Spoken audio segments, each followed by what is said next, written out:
माई जगदम्बा है अम्बा मैहर वाली, एक बेर फेरी दे तू पुत पे नजरिया।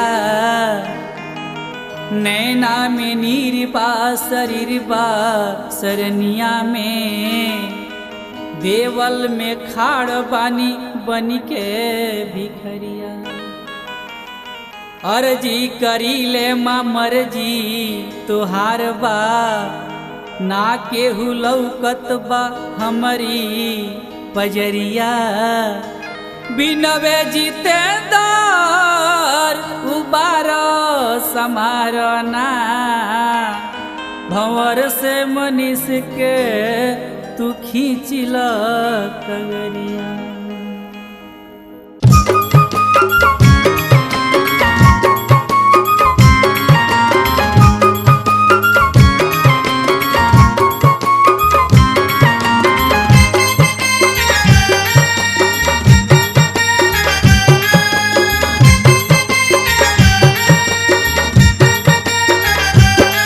दरबार हे माई कोई दपार हे माई, ऐनी दरबार हे माई कोई दपार हे माई।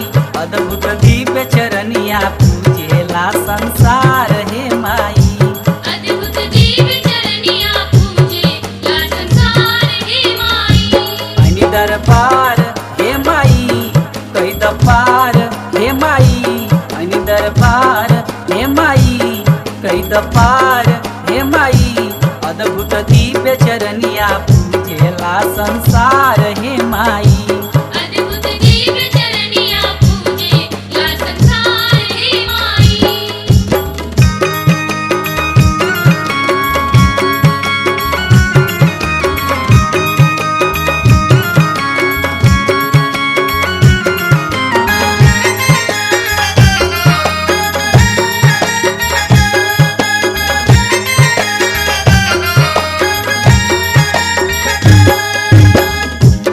तिरसूल तोहरा पे गवा भुजलिया,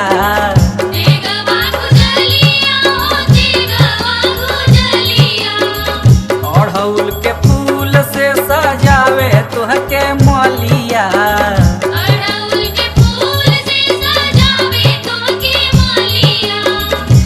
पालनहार हे माई तारनहार हे माई, पालनहार हे माई तारनहार हे माई। मनवा मोह गरवा सोनावा के हार हे माई, अद्भुत दिव्य चरनिया पूजेला संसार हे माई।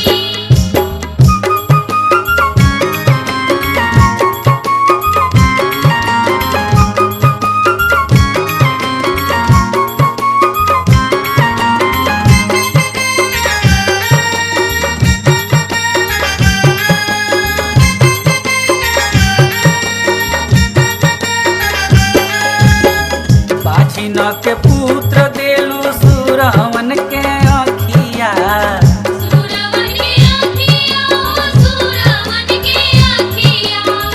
निर्बल के बल देलू पंगुन के पोखिया।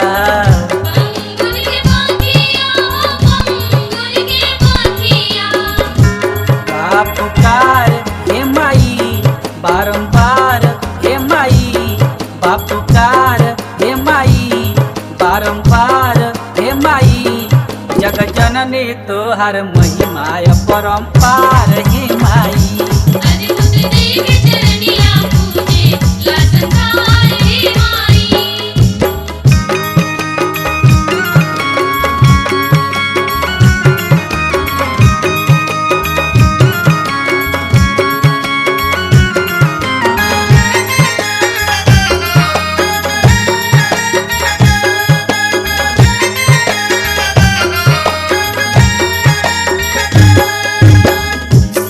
पे मुकुट चंद्र चमके चरनावा, चमके